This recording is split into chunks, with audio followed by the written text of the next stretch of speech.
Здравствуйте, уважаемые читатели Коми-Информа. 3 декабря исполняется 15 лет противопожарной службе Коми. И сегодня у нас в гостях руководитель ведомства Василий Николаевич Шашев. Сегодня мы поговорим о статистике, тенденциях и услышим полезную информацию. Василий Николаевич, первый вопрос. Как можно оценить пожарную обстановку в Коми? Какие тенденции можно отметить? Какова статистика? Что является основной причиной трагедий? Добрый день. Формирование статистического учета у нас ведет Главное управление МЧС России в Республике Коми, поэтому мы можем сказать только по тем подразделениям, которые находятся в нашем ведении. На сегодняшний день, за прошедший период 2023 года у нас небольшое падение на 4%, но в целом ежегодно у нас порядка 300-400 пожаров происходит. В этом году их 324 на сегодняшний день прошло. Если говорить о причинах возникновения пожаров, то тоже, конечно, выясняет причины Главного управления, но по оперативной информации основные причины пожаров – это, конечно же, неосторожное обращение с огнем. Это основная причина. Кроме этого, неисправные электроприборы тоже являются частой причиной. И, конечно же, особенно в сельских населенных пунктах, это неисправность печей, дымоходов и нагревательных приборов. Это, наверное, основные причины. Кроме этого, часто причиной пожара является и курение. Какие пожарные риски сегодня видит управление в регионе? Если говорить про наши подразделения, они, как вы знаете, находятся в основном в сельской местности, то это не всегда хорошее качество дорог, особенно в осенне-зимний период, когда они зачастую становятся непроезжие, во время ледостава, так как часто между подразделением нашим и населенным пунктом, где произошла беда, находятся водные преграды. Поэтому это является проблемой. Одно из решений – это создание добровольных пожарных команд в удаленных населенных пунктах и развитие противопожарной службы.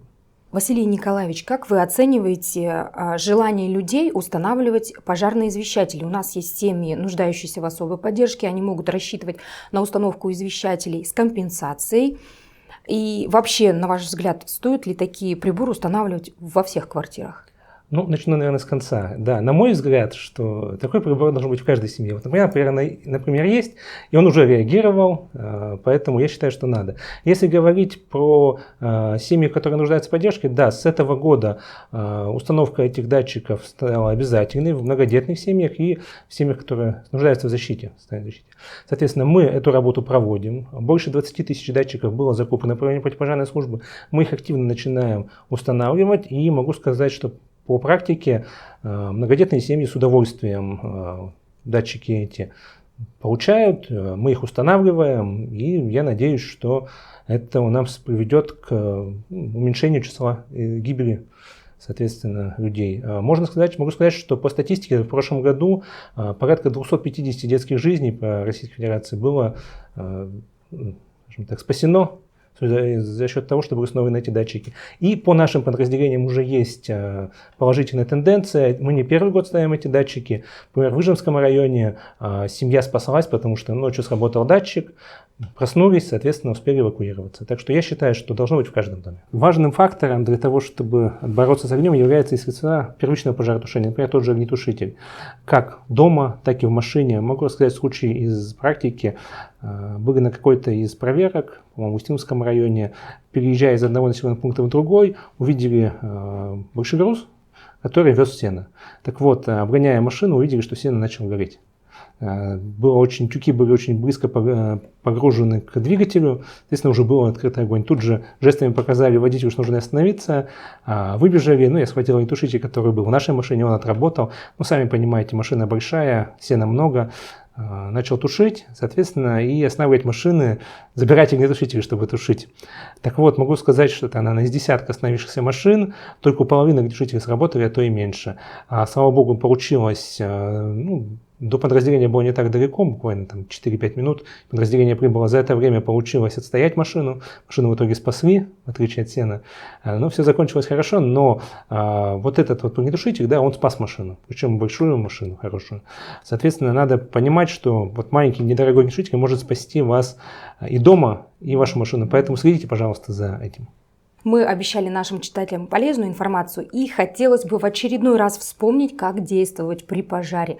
Дайте, пожалуйста, несколько полезных советов. Во-первых, не паниковать.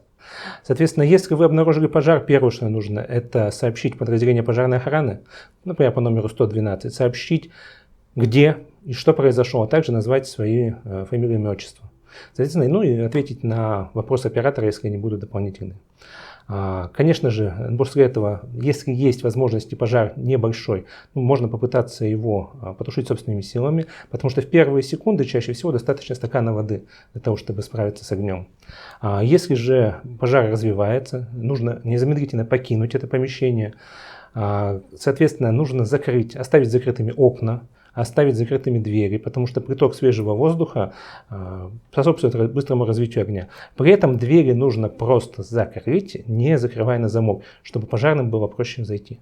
Соответственно, часто очень бывает, что покинув горящее здание, люди у нас вспоминают, что что-то забыли важное и возвращаются. Вот так делать ни в коем случае нельзя, любые документы все можно восстановить, а вот человеческую жизнь не получится. Если же оказались отрезанные огнем от эвакуационного выхода, необходимо уйти в то помещение, которое максимально защищено от огня, закрыть все двери и окна. Опять же, нельзя открывать окно, кричать в него, звать на помощь. Именно открывать, потому что приток опять воздуха вызовет более быстрое распространение огня. То есть нужно всеми возможными способами привлекать внимание. Если есть телефон, соответственно, как я уже говорил, сразу позвонить. Ну и ждать помощи, она придет. Василий Николаевич, хотелось бы поговорить о добровольных пожарных. Как это развивается работа в регионе и урегулирован ли вопрос с оплатой труда и страхования? Хороший вопрос.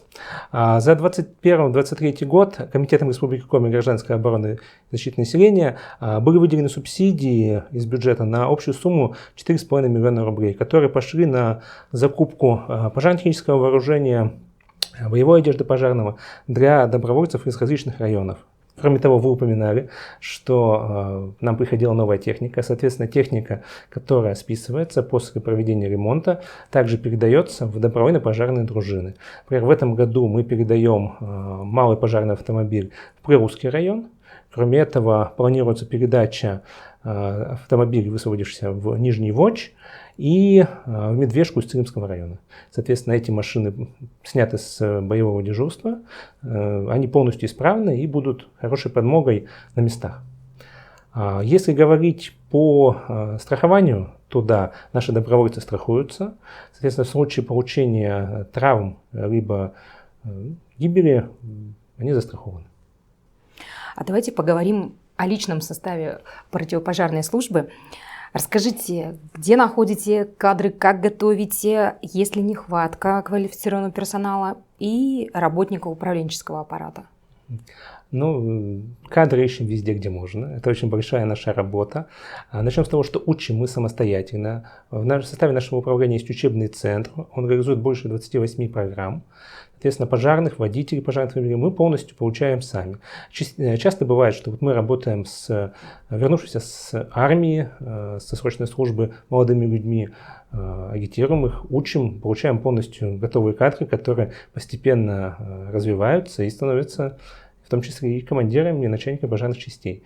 Также мы работаем с кадетами, у нас есть несколько кадетских классов, работаем с Академией юных талантов при гимназии искусств, которые проводят совместно с нами различные смены юные пожарные. Этим мы показываем будущим, я надеюсь, пожарным, что же в нашей профессии особенного, знакомим их и, надеюсь, в том числе и они придут к нам.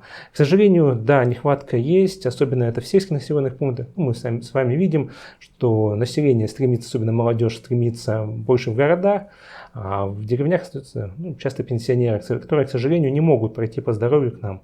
Вот основная проблема – это именно отдаленные населенные пункты. Но мы всячески ищем, пытаемся к себе привлечь. Василий Николаевич, пожарные ежедневно рискуют жизнью. Расскажите, пожалуйста, бывают ли происшествия, травмы, как обстоит с этим дело? Ну, профессия пожарного входит в топ самых опасных профессий.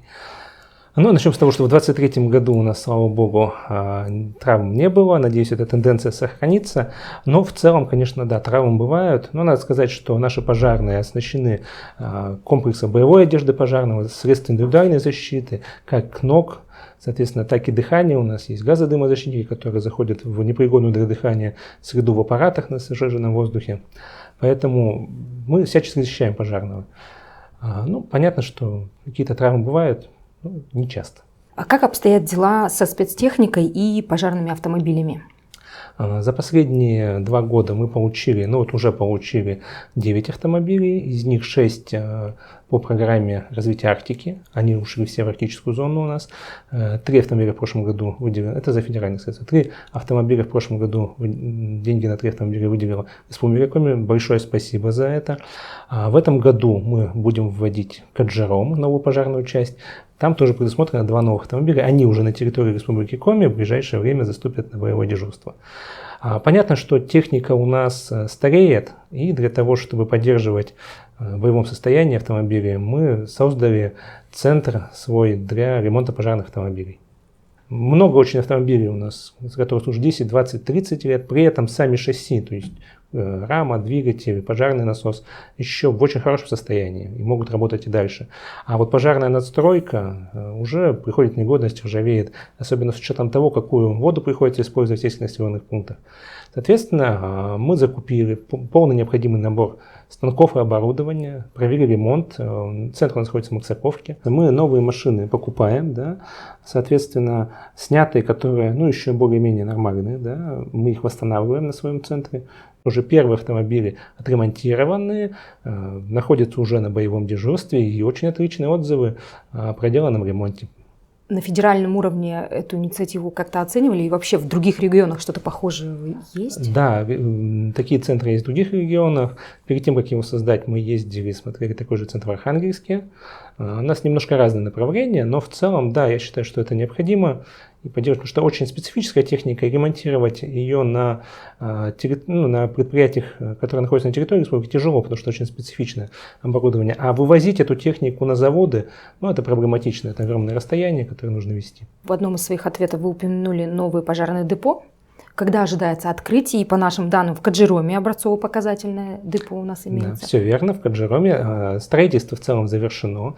Ждем поставки недостающего оборудования. Я очень надеюсь, что до конца года наши пожарные въедут в новое красивое здание. Да, оно построено по всем необходимым нормативам. Вместе с ним построена теплодымокамера, где в среде, непригодной для дыхания, будут тренироваться наши пожарные, полностью башня, на которой отрабатываются необходимые нормативы, целый городок. То есть все есть, все полностью оборудованное здание. Одним из самых ответственных и интересных направлений является работа службы 112. Скоро исполнится 10 лет, как служба введена в регионе. Что изменилось за такой достаточно продолжительный срок? Кто сегодня оператор 112? Какие есть проблемы достижения? Какова статистика поступающих звонков? Какие тенденции и перспективы для дальнейшего развития? За это время служба меняется отношение людей. Если говорить в тот момент, когда она только создавалась, люди не понимали, зачем звонить в систему 112. На сегодняшний день звонков, наверное, самый пик у нас был в ковидный 2020 год. Там больше 400 тысяч звонков мы приняли, обработали. Порядка 400 тысяч каждый год мы обрабатываем. Если не ошибаюсь, 430 тысяч было в 2020 году. Система развивается. На сегодняшний день интегрированы соседние регионы. То есть, если какие-то происшествия приходят на границе, мы взаимодействуем. Также работаем с сотовыми операторами. Сотовые операторы у нас предоставляют в случае звонка на систему 112 геопозицию. Очень хорошо, особенно с потеряшками. Если вы звоните в систему 112 своего телефона, то передается координаты, если в зоне действия нескольких станций базовых. Если же это в лесу и работает только одна базовая станция, как минимум передается направление и сектор. То есть можно примерно определить, где вы находитесь, и гораздо легче спасателям вас найти. И бывают курьезы. Человек звонит, представляется, как будто он в одном городе. Геопозиция показывает, что в другом. Иногда по телефону удается это рассказать. Человек понимает, где он, и выходит. Также очень позитивное внедрение системы АэроГЛОНАСС, которая тоже заводится на систему 112. Есть очень много уже позитивных отзывов. Не так давно было, что попала ДТП девушка, и после этого звонит уже через некоторое время, письмо писала благодарственное. С ее слов, говорит, я даже не поняла, что делать, просто была в шоке. После ДТП довольно серьезно. А тут девушка со мной говорит, начинает говорить и рассказывает, что мне делать. Тут же вызвали помощь, очень быстро все произошло, помогли. То есть очень позитивно. Операторы – это молодые люди или уже состоявшиеся специалисты? Очень разные. Есть операторы, которые только-только закончили институт, есть операторы, которые уже давно на пенсии. Наверное, не зависит, очень равномерно это.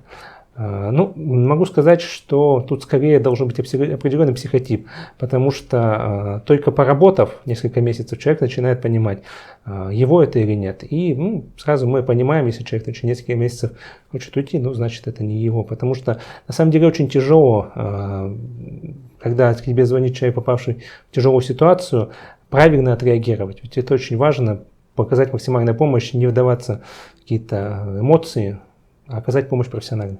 Оператор системы 112 – это высококлассный специалист. Вообще в смене системы 112 у нас всегда находится специалист со знанием коми-языка, на самом деле обычно их несколько, специалист со знанием английского языка. Кроме этого в смене всегда есть психолог.